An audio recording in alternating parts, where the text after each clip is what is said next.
Hi, I'm Amanda Lannert, and I'm here with a bunch of experts who are going to share their perspective, tips, advice for how to thrive in a work environment that is remote. And what I'd love to do is get to the chase right away. I'm having each of our wonderful panelists introduce themselves, talk a little bit about the company you represent, and give us just a brief background of your experience with working from home. Let's start with Aaron. Thanks for having me on, Amanda. Excited to be here. My name's Aaron Levy. I'm the founder and CEO of Raise the Bar. I started Raise the Bar to really make it so the workplace doesn't suck so much anymore. And the work that we do is we help companies succeed in the new world of work. And we really focus on empowering managers with the tools, skills, and training to get their teams engaged, inspired, and most of all, performing as high-performing teams. And my experience in the world of working remote is the last 4.5 years I've been doing it.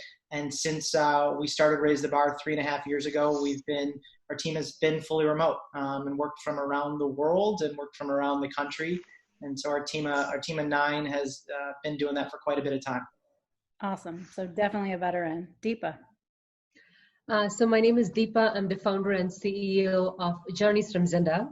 It is a web and mobile platform to engage employees, make them productive in a way where you are not only bringing the team together, but also having them focus on what's most important for the organization and for the team. So I founded the company about the same time that you did, Aaron, it looks like. So about 3.5 years ago. So our team is about, depending on the time of the week or time of the month, it's about 11 to 12 people. So we've been fully remote since then. But before that, I worked in large corporations where we had global teams. Sometimes some people were fully remote, some people were, partly remote kind of thing. So this is something that it's been a really interesting experience moving from a large corporation working remote to a small corporation, which is, working remote all the time. Wonderful. And last but not least, Briana. Hi, I'm Briana Bragg, the founder of Vacation of the Mind.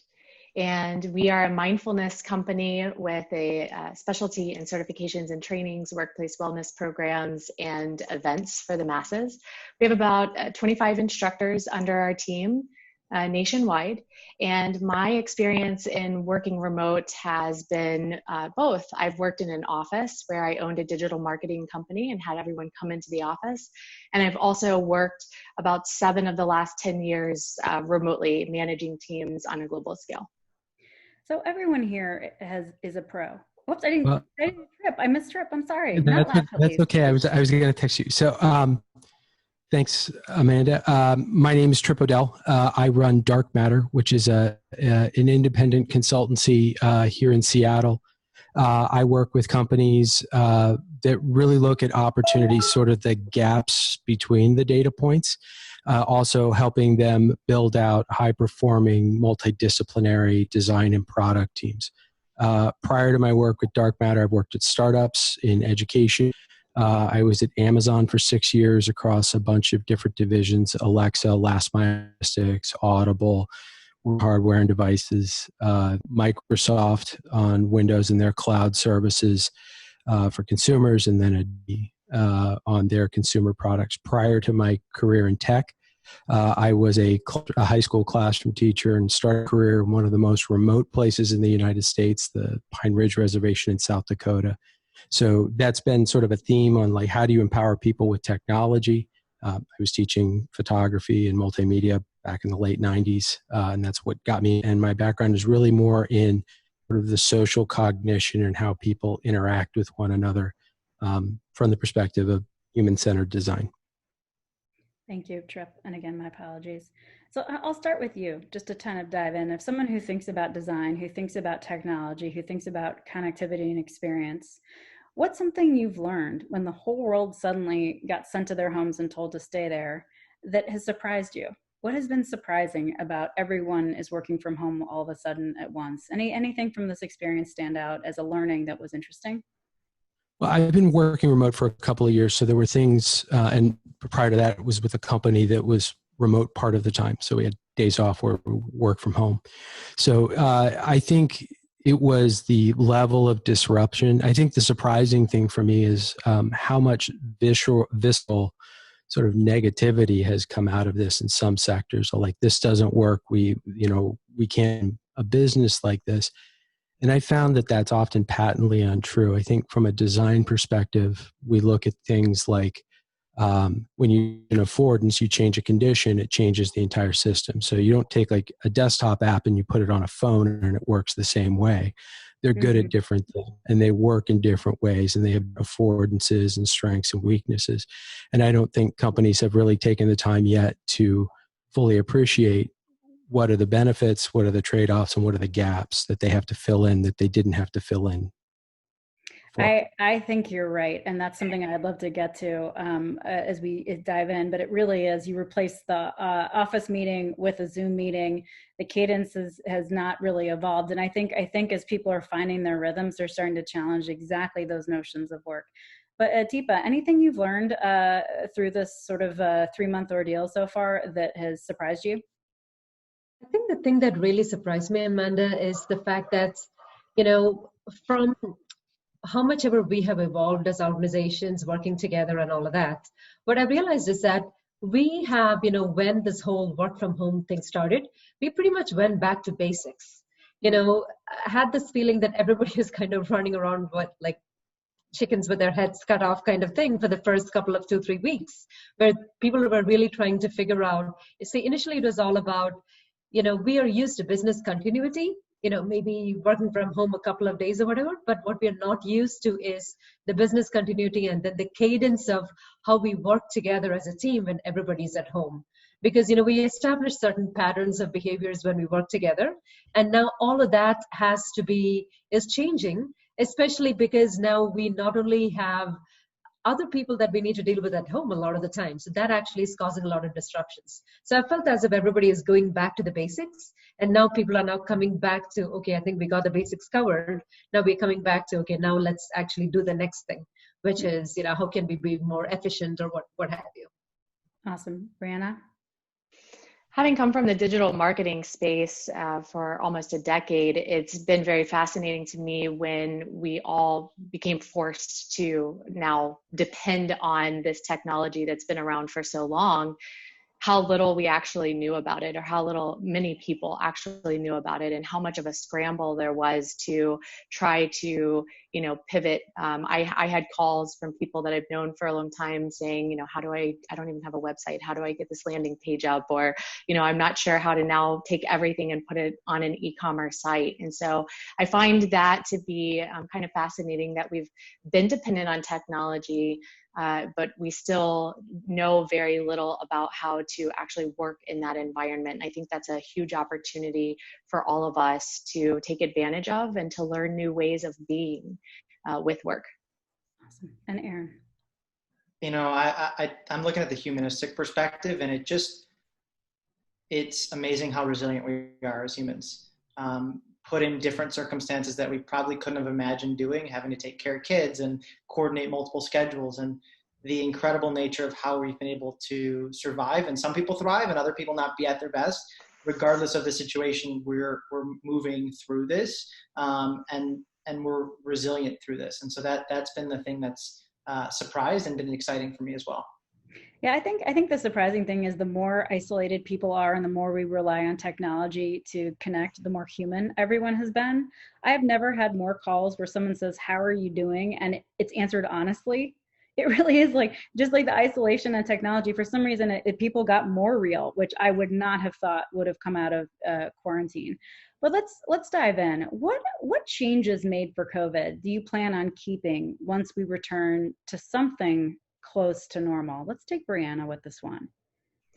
We switched very quickly and took all of our workplace wellness programs online, and we are now in process based on demand from the community and from our clients that they're craving something a little different, and that is a membership-based site that they can go to anytime they want to find the resources that they need and still offer a live component in that membership site, but not having to be plugged in on a weekly basis or at a specific time to Zoom, because there is a fatigue that's happening with having to be on all of these video calls. And so we're in the process of launching a membership site, and we will remain virtual through the end of the year and possibly even through next year. So through this membership site, we're offering all of our trainings virtual, we're offering all of our workplace wellness programs virtual, and we're also going to be doing our live events with our musicians and things all in a virtual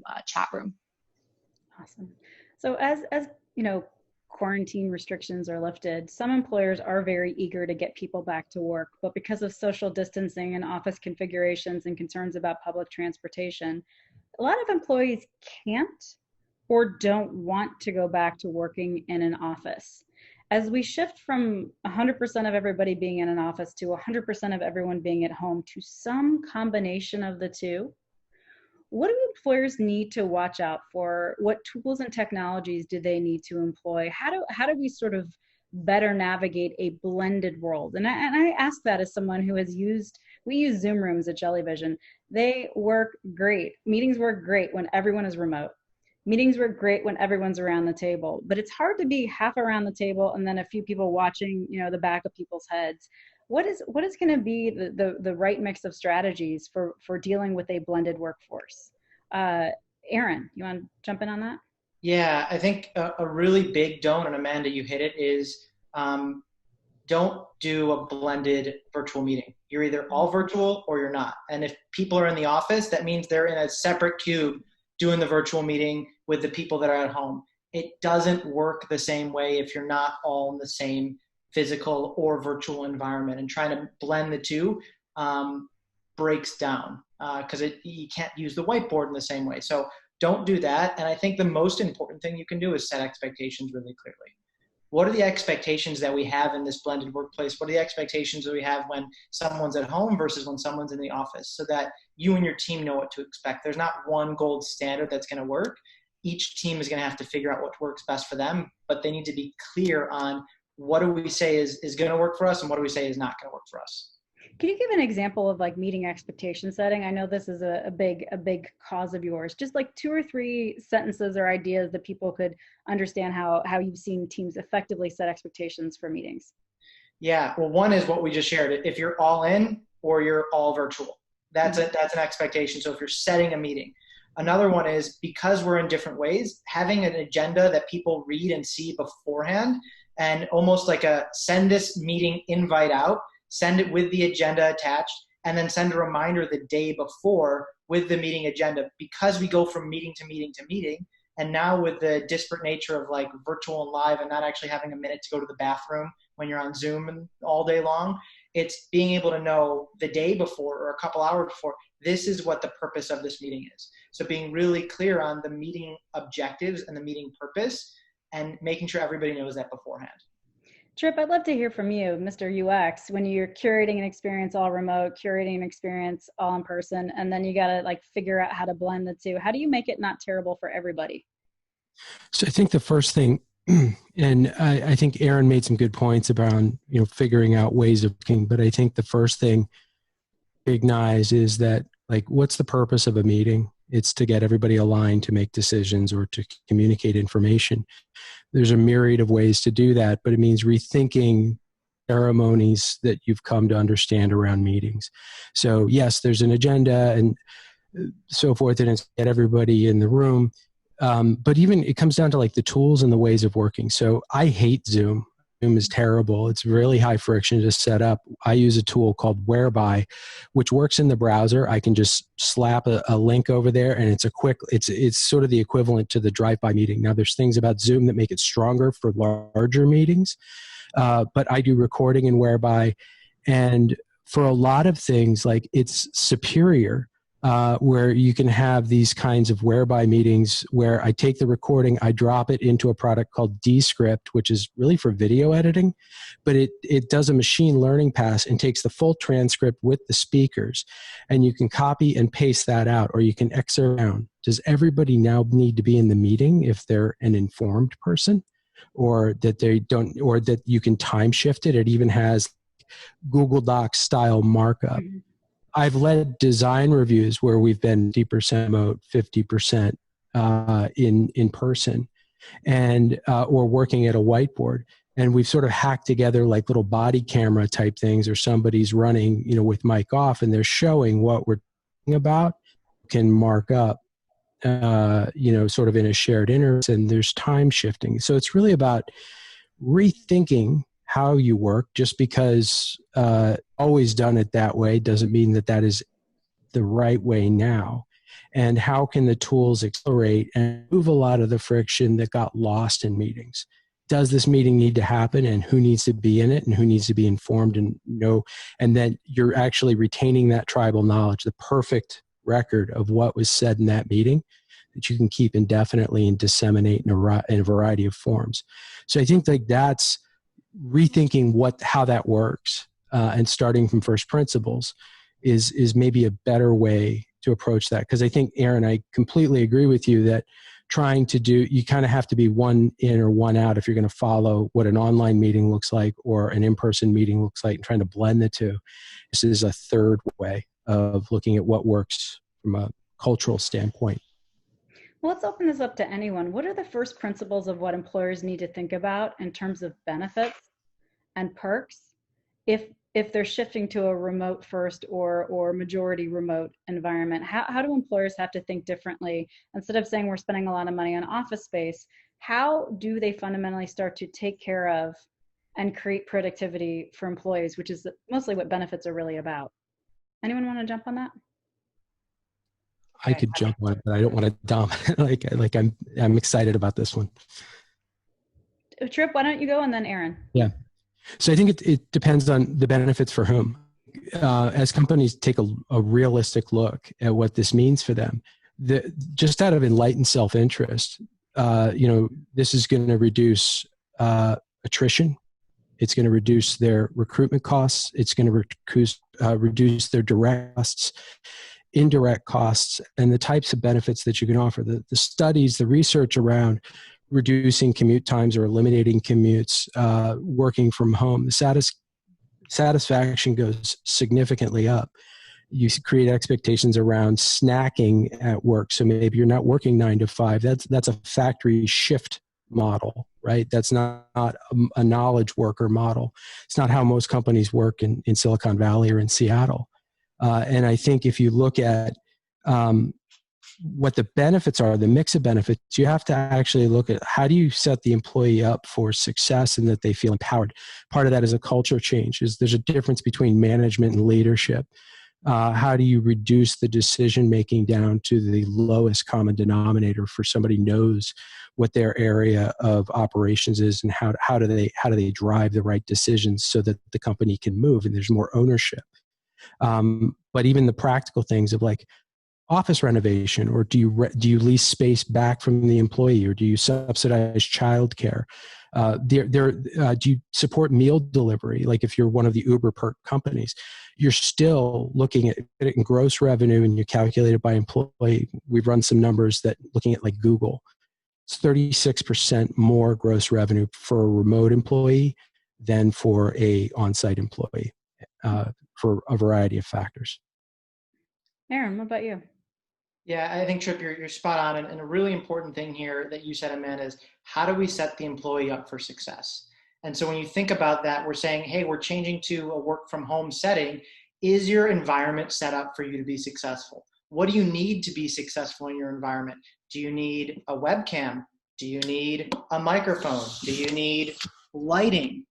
What is it that you need, depending on your role, right? If you're giving customer trainings every day, your lighting probably shouldn't be crap, right? If you're doing customer trainings and you want to use the benefits of a picture behind your face, maybe you should invest in your employees to have $50 to get a green screen for themselves. And so I think, one, optimizing their workplace, because we spend so much time trying to optimize the workplace at work. We need to invest that same thing in saying, what do you need to be at your best? And some of those things are quite cheap changes. And the other thing I would say is, we got to invest in how do we set up ourselves to be successful as individuals, as leaders, as contributors in our business. And that's a time to say, what are we doing to actually activate those tools, right? The human-centered development, the human capital? How are we investing in that as opposed to necessarily perks that get people excited to walk in the door of Jellyvision, but aren't going to keep people 6 months down the line because they have, free kombucha on tap and they have free LaCroix and they have a ping pong table. It's what are those things that get them to feel connected, to feel engaged, to feel like their company cares about their growth and development. And oftentimes that's investing in their training and their learning, in getting books on Amazon and going to webinars, in future training for their development. So I am listening to that as I sit on a couch in my basement with my laptop resting on a very large pillow. And I just felt like I wouldn't be authentic in the moment if I didn't admit that, and how much your words just hit close to home. Let's go to Briana and talk a little bit, like, just straight up, you think about in mindfulness and wellness and a reflective person, is working from home or working remotely for everyone, or is this going to be the death of extroverts? Like, how do extroverts who really get energy from interactions with other people survive environments where largely you're working independently from home?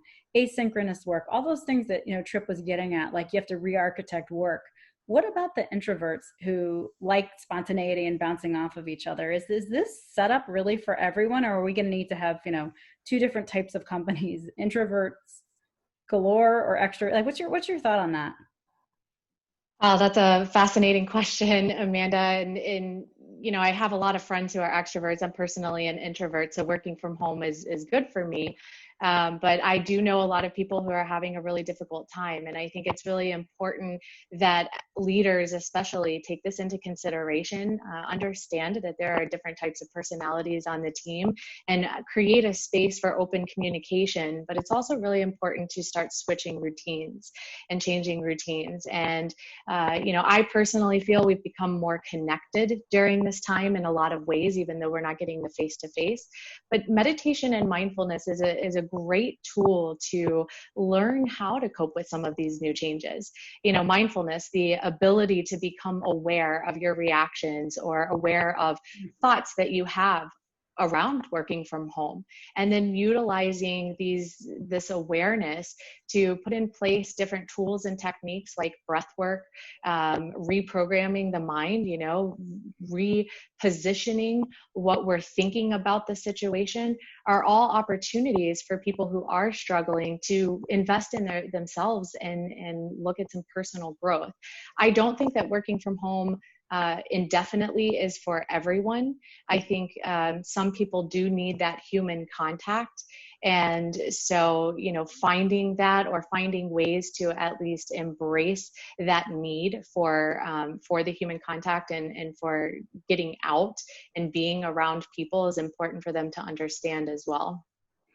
Let's go to Deepa and talk about, just talking about being in contact. Let's talk about communication. You've worked at big and small remote teams. How does communication, cadence, content, modality need to change to be effective when you're dealing with a remote workforce? So, very, very, very interesting topic. Aaron had mentioned earlier, I believe, that he was talking about the fact that when you have a mix of remote and not remote, one of the things that we saw was that when we had people in one room and when we had remote people, it was awful for the remote people, because what was happening is that we would talk amongst each other and they would be constantly, can you repeat yourself? Can you repeat that was a constant question that they would ask. So one of the main thing is going to be that, whether you are in a room together working with somebody or not, it is that whole, right now we are very courteous of each other. We know that there could be issues with Wi-Fi, or we know that, I think you might be hearing my dog barking, I don't know, but that there could be a dog barking or a child crying, right? So that sense of being courteous to other people, that is something that we need to continue doing no matter what we do, whether it's half and half or not, right? And also the other thing is that, these meetings, whether we are remote or not, the fact that we are having meetings the entire day without a bathroom break is ridiculous, right? I mean, that is something that has to change, because when are we doing our actual work? We're having all of these meetings, but when are we doing our actual work? Later, right? When we might have to produce something or produce a document or do some coding or what have you. So I think the one thing that we have to do, I think this has exacerbated the fact that before there was at least commute time where you could think and, be mindful and think about other things. Now there is really no time. So I think this is something that I think all companies have to address, which is, hey, the sheer amount of time that people are in meetings, maybe have some cadence around not have meetings at the beginning of the day or the end of the day, or Friday be a not meeting, day or something like that. So that needs to change. I think that is one overall thing that companies have to change, because if they don't, the fact that you're at home makes people want to, oh, you're just at home, you're not doing anything anyway, let's have a meeting. But that is a general approach now, which is really not a good approach, right? So that has to change, that attitude has to change. But with respect to the cadence and all of that, I think it is more of, as after we have the discussions, there has to be time given for people to process it and actually do something with it. So I think in general, the whole concept of meetings and the way we work has to change, and it has to be something that teams have to figure out for themselves. I don't think that is something that universally we can say this works or this doesn't work, but I think that conversation needs to be had. Because we talk about work all the time in Zoom or whichever software that we use, but what we don't do is we don't have the water cooler conversations anymore, or the jokes. That is what we don't have anymore.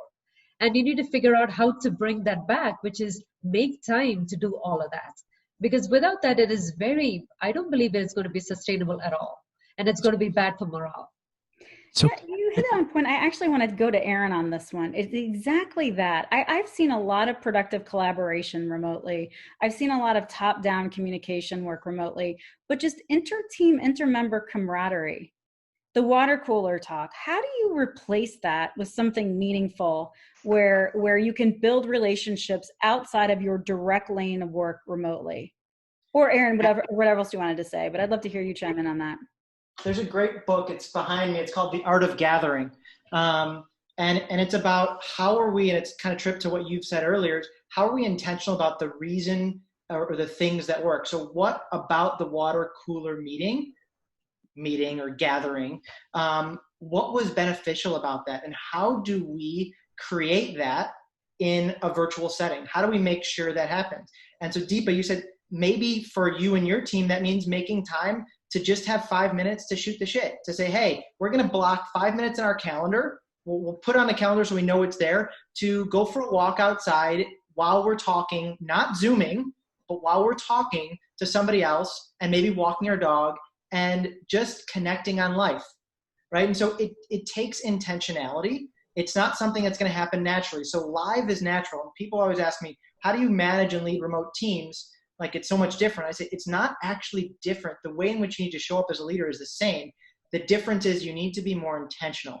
You need to be more intentional about how you set up those meetings, how you set up that time, how you engage with your people. And so yesterday I had a stay interview with one of my employees, and we met at a coffee shop in the neighborhood, and we walked socially distanced and talked. And I'm going to have one next week, and we're going to do it over the phone, but we're both going to walk and talk while drinking a coffee. Hey, Aaron, what's a stay interview? It's the opposite of an exit interview. It's where you're learning about your people and you're learning what skills are they looking to develop.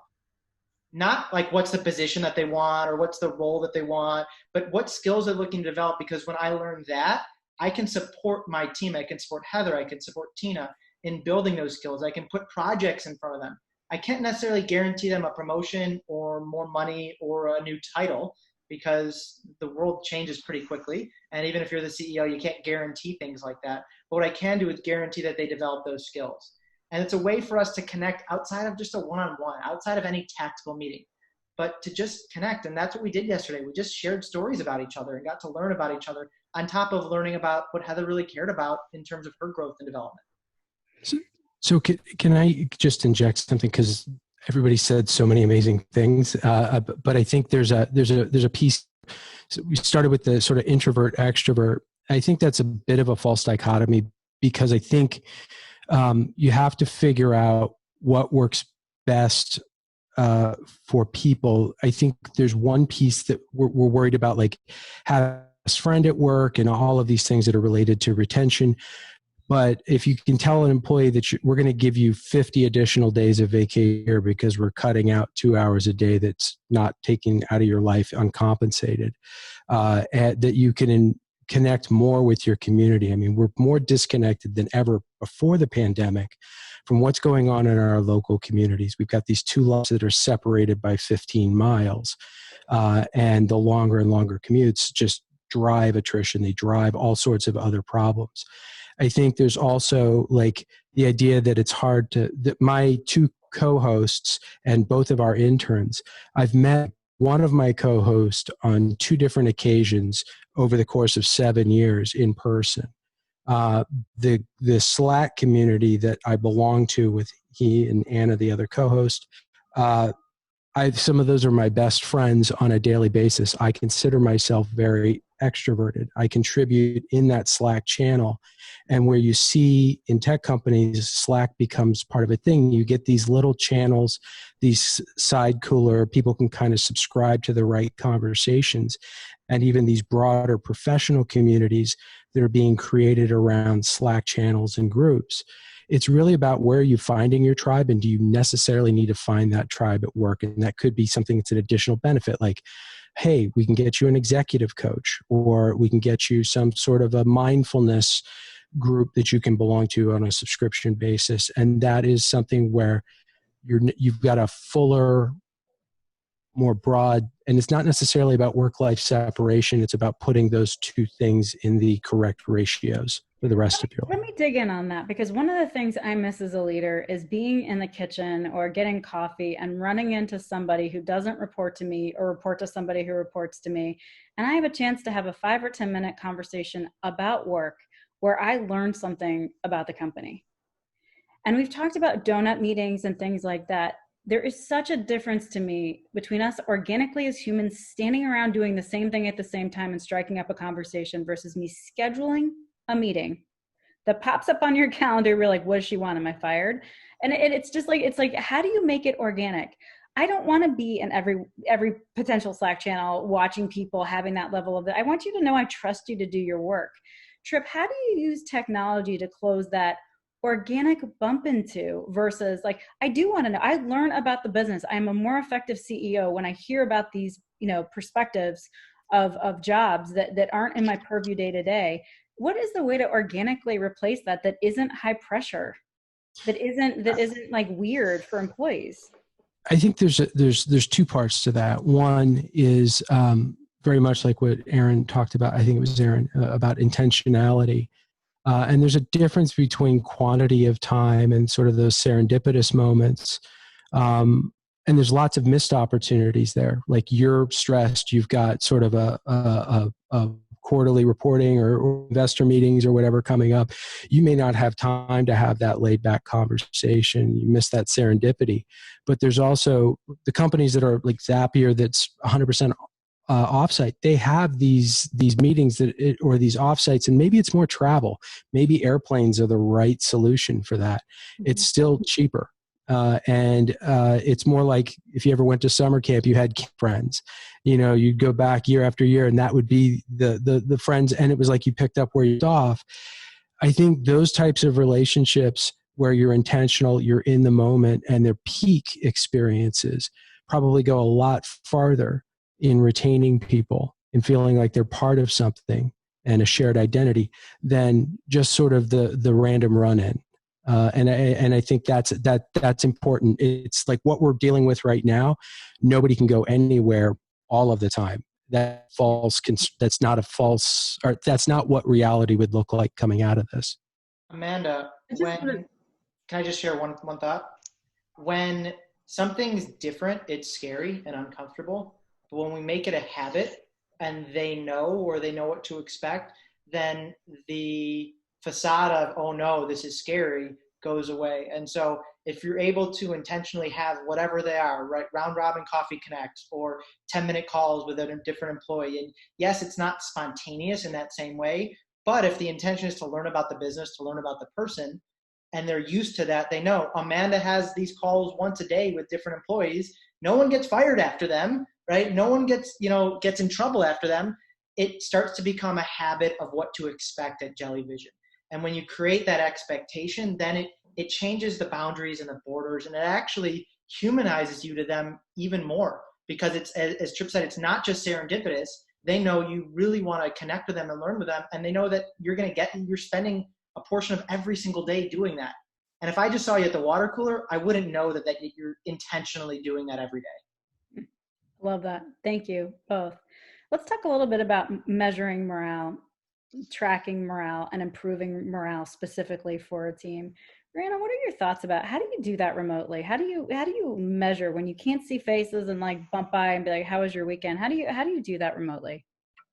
Yeah, I think there's a huge opportunity here to create better routines with your team.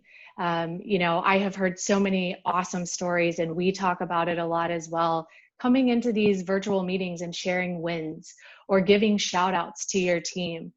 Gratitude is such an important role in our life, especially during challenging times. It helps to create mental resilience in the workplace and at home. And so, starting off with a gratitude moment where the team shares what they're thankful for, or what was a great win for the week. And that kind of gets them out of, the stinking thinking mindset and into a more positive mindset. I think it's also really important to begin to implement self check-ins throughout the day. And then as a leader, create opportunity for your team to be open and sharing, both in a group setting and in a private personal space, to know what your team is going through, to understand, to be compassionate and empathetic towards what they might be going through, and to also celebrate the great things that are happening to them as well. I also think as part of these new routines that we can create, mindfulness, breath work to stay grounded, such as starting a meeting off with a mindful moment, or 3 minutes of breath work, or teaching your team how to set a timer, and throughout the day, whether it's every hour, whether it's every 3 hours, you spend 3 to 5 minutes in breath work to help stay grounded. Those are all going to start making physical shifts as well as mental shifts in not feeling so down and staying in a much more positive state. And lastly, I just think it's really important for managers to be real during this time, and for creating that safe space for people to change and grow, and for them to be empathetic to everyone's situation. I don't know if you saw that, but Aaron did give you a round of applause for that. So that's on one side, the calming and the checking in. What about celebration? Deepa, do you have any rituals or habits around celebration that work? I mean, we keep doing, we started doing virtual happy hours, and then it's like, cheers. Right. Like what? There have got to be creative ways to create routines and habits around celebration that work remotely, besides a high five and, raucous applause. I'd love to hear from anyone who has rituals they like to share. Yeah, so one of the things that we implemented, actually, these are some of the things that we implemented on, we use Journyz, our platform for our teams. So one of the things that we did is this thing called Work From Home at the Time of Corona. It was like a little campaign called Work From Home at the Time of Corona. And all we said is that, hey, because all of us are now working from home, and our experiences are a little different. All you need to do is just post a picture and post a caption, and then you can have like a discussion around it. So we had all kind of things. So now talking about serendipity, there was a lot of serendipitous conversations that happened because, one person would post a picture of, hey, here is a new kind of thing that I created. I'm challenging everybody else to do the same thing. And it was like a flurry of activity where everybody's like, oh, let me try making this coffee. And we had a lot of fun, complete virtual fun around it, as we saw people stealing stuff from the internet and posting all kind of coffee pictures that look pathetic. So it is just having that way to have fun virtually was very important, because mine was all about, I'm a big gardener, so mine is all about gardening pictures. And then I would see other people posting pictures about, things from their garden as well. It was like, I had no idea that, my mobile iOS developer was into gardening. I had no idea. We would have never had that conversation, So some of those kind of things, even though it is not like a planned virtual hour or a planned hi-fi kind of thing, what some of these things did when we actually did like a wellness challenge virtually, or like a photography challenge, or work from home at the time of Corona kind of thing, it actually brought up interesting moments that all of us could kind of relate with each other and celebrate. Mm-hmm. So that is the thing that we did, especially during this time. But other than that, we would do just like a monthly, we have like a gamification thing that we have going on, and whoever wins who's at the top of the leaderboard, we have like a fun kind of event around it, virtual event right now. But yeah, those are the kind of things. So one thing that I think we haven't talked about is that we're making the assumption that we're capturing those opportunities when we're on site. And I think there's so much unmeasured data that's going through in these Zoom calls, where you can take, I mentioned like the transcription service that we use for video. You can run sentiment analysis, which is a commodity cloud service. They use it for call centers to measure like affect and valence and sort of tone, to understand, like, is this a negative or a positive call? Is this a consistent trend? How could we catch bullying or harassment, or things where you've got somebody mansplaining, or that the person that is actually making the recommendation is never getting the attribution for the breakthrough idea. And that holds a ton of people back. There was a recent article, and it was very inflammatory, about how in the financial services industry, their compliance issues, because since they've gone remote, have gone up by 8%. And it's because it's easier to do it by the water cooler where nobody's looking than when you're online. So is it because people are less honest, or is it because it's a better way to actually detect it? So I think there's a technology layer there, and it gets into a weird, potentially creepy, surveillance factor. But that can be used. That's a tool. It can be used either way. And so I think there's a lot of tools that can be used for good or evil, right? Exactly. Yeah. So I think there's a missed opportunity there on like what could better be. It's not just what's the compromise fallback. What could be better. Now, we've talked a little bit about mental health, and there are probably split decisions on Zoom, but Zoom burnout is real for some people. Aaron, what are your strategies for helping employees prevent, work through, overcome Zoom burnout, Zoom fatigue, and also just the stresses of being under a pandemic?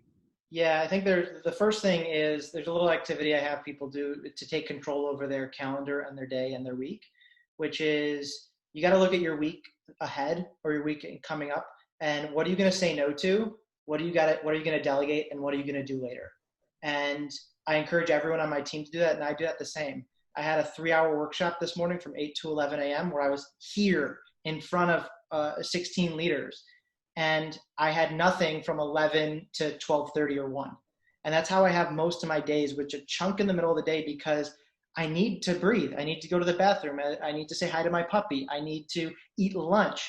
Doesn't mean I'm not working in that time, but it means I'm not scheduling anything in that time. So I don't go and become frantic, because what I found for myself is I go from one thing to the next, I'm frantic, and I'm not all there, and I'm not at my best, and I don't show up to those 4 important meetings really well. So I'd rather have 3 of those meetings, have one of them later, or say no to that meeting. And I encourage my team and the leaders that we train to do exactly the same. So that's the first thing. And the second thing is, don't fall into the trap that everything has to be face-to-face over video chat. I'm a certified coach, and I do some of my best coaching over the phone. Before this, I was walking my neighborhood with my AirPods in my ears, having a coaching call with one of my clients. And I actually find that to be better, because I walk and learn, and like my brain works better and functions better that way. And so have more of your meetings that don't have to be like this, right? Where people don't have to be on, or don't have to feel like they're in a quiet space, where you can do it outside, or you can do it while folding laundry, or you can do it sitting on your couch, and you don't have to feel like, oh man, I'm not in the right, my background doesn't look good. And just to add on to that. Please. Okay, so just to add on to that, one of the things that I'm missing for sure is that, when we have like a Zoom call, right, it has to be very facilitated, because if it's not facilitated, nobody knows who's talking, and you end up doing a lot of talking over each other. But then when it's facilitated, what happens is that there's a lot of things that you just don't say. I mean, you miss it because the moment is gone. It's like, okay, the next person, the next person, the next person, and that moment is gone. So, for example, Trip was talking about the whole compliance thing with financial services. I've worked in financial services for 20 years. And I bet one of the biggest thing with compliance is this whole thing of, hey, we have this conversation and somebody had a thought and they didn't bring it up because of the way these conversations happen. Because when you have face-to-face or even when you're on the phone, because you do tend to interrupt each other or say what your thought is, whereas in a Zoom video kind of conference, it becomes too destructive. It's not very clear when people talk over each other. So I think there is something that is missing in a video call just because of the technology limitation, that we are missing expressing pieces of our thoughts, which I don't think is a good thing. So there has to be some kind of a mechanism to capture it and make sure that we review it after the fact. So that gets the Tripp's whole asynchronous learning thing, where he really was talking about like just necessarily being on 8 hours a day is not in fact the way to get the best quality thinking and processing and judgment. So it really comes down to, is this pandemic an opportunity to rethink work? And if so, what do we need to unlearn about work? What mindsets and acquired behaviors are going to limit future success, given shifts in behavior, shifts in location at the very least? What do we have to unlearn about work? I'd love to hear from anyone who wants to jump in. I'd love to jump in here. I think for so long, we have created a society around, we are obsessed with work. We live our life by to-do lists and our accomplishments. And I think what the beautiful opportunity coming from the pandemic is giving us the ability to shift that mindset, to take a look at things differently, to understand that time with family is important, that to understand that community is important. A couple of the things that we're teaching people how to do is to take mindful breaks throughout the day, changing up their routines. We're also teaching people this concept of being rather than doing.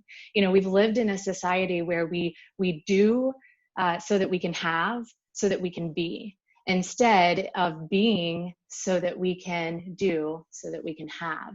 And it's a complete culture shift. You have to get comfortable being in the uncomfortable first and learning how to utilize practices like meditation, sitting in quiet, sitting with your stillness, observing your thoughts instead of becoming attached to them, taking time to mentally reset, taking time to tune in and listen to what your desires are, what your passions are, where you're really meant to go. And for a lot of people that can be uncomfortable, but I think this is a beautiful opportunity to really look at those new practices that can be in place and to start shifting our mindset and shifting the way that we're constantly doing things and learning how to just be in this life and be present in the moment. Oh, I love that. There's this conversation that's been happening around getting back to normal, or even a new normal. And the truth is, there is no normal. The world of work has changed, and it's changed forever. And it's going to forever look different. And I'm honestly grateful for it. And it's about damn time. And the reason being is we've been stuck in this old way of work, this working economy based on the Industrial Revolution, which ended 40 or so years ago. And the 9 to 5 was based on the Industrial Revolution way of work and going into a factory and working on the assembly line. And that type of work required a very different skill set, right? It was the working economy way of work. And because we've changed over the last 40 years into a knowledge economy, the way in which we work has had to change. And we just, as a culture, haven't been ready to accept that need. We're still trying to clock hours instead of outcomes. And so as we think about the future of work and the new world of work, it's focused on outcomes and not hours, because hours doesn't guarantee you outcomes anymore. It used to on the assembly line, but it doesn't anymore in the way in which we work and the creative style. And Amanda, we were talking about this last week, and you might, and I know I do some of my best work walking home from the gym or taking a shower or when I'm reading a book about something else completely different and your brain's working, but we don't actually ever clock that as I'm working. right? It's only working when I'm answering emails or when I'm meeting with people. But work happens in such very different ways. And so what I'm excited about in this new world is we're getting forced to think that way. And the companies that are really going to thrive are the ones that are focused on how do I get to the best optimal outcome and how do I help my people get there versus how do I watch my people? How do I make sure my people are doing work when they're supposed to be doing work? So I would make a pushback on that. So part of this 6 years at Amazon, which is, I affectionately called it either Fight Club or Sparta. But like, it's a very, very intentionally designed culture. And the leadership principles are what we exclusively on. If you got to the on-site stage, that's what you got screened on. And it was these things that are encapsulated in a very militant growth mindset: bias for action, ownership, earns trust. And really acculturating that. I come from a big military family. My father was a general in the Marines. And if you talk to military officers, they focus on leadership, not management, because your scope of control, like, is on a battlefield. Like, you need to make sure that everybody knows the decisions that they're empowered to make, and that you don't fault them for taking initiative to do the right thing, to connect the dots. And in a very factory-driven top-down, I mean, Zoom is a perfect example, and this is coming from my education background. The pedagogy around lecture is probably the least effective method of instruction, but it is efficient. It goes one-to-many better than one-on-one. And so being intentional around how do you encapsulate, here are the ways of working and the cultural expectations of our organization, and this is how we operate. And that goes down to the way that Amazon does their working backwards and their 2 pizza teams and everything else, is to drive in the face of ambiguity and to have happen. And I think, like, that's the internet. The internet was invented for atom bombs, but it works for viruses.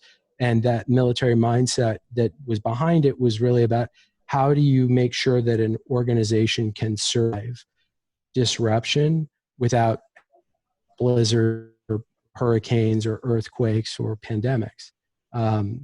So I think, like, it's a massive cultural shift, and how do you screen but also model that sort of empowerment for your teams? You all have been amazing. Thank you for the conversation. As sort of a final speed round, say you have to write the definitive book on the future of work post-pandemic, what would your title be? Let's start with Briana. Oneness through wellness. Deepa. Mine is going to be A Gardener's Guide to Building a Resilient Organization. Trip. The Big Pivot: how a global catastrophe changed the world, saved the environment, and rediscovered the American dream. I like that. And Aaron.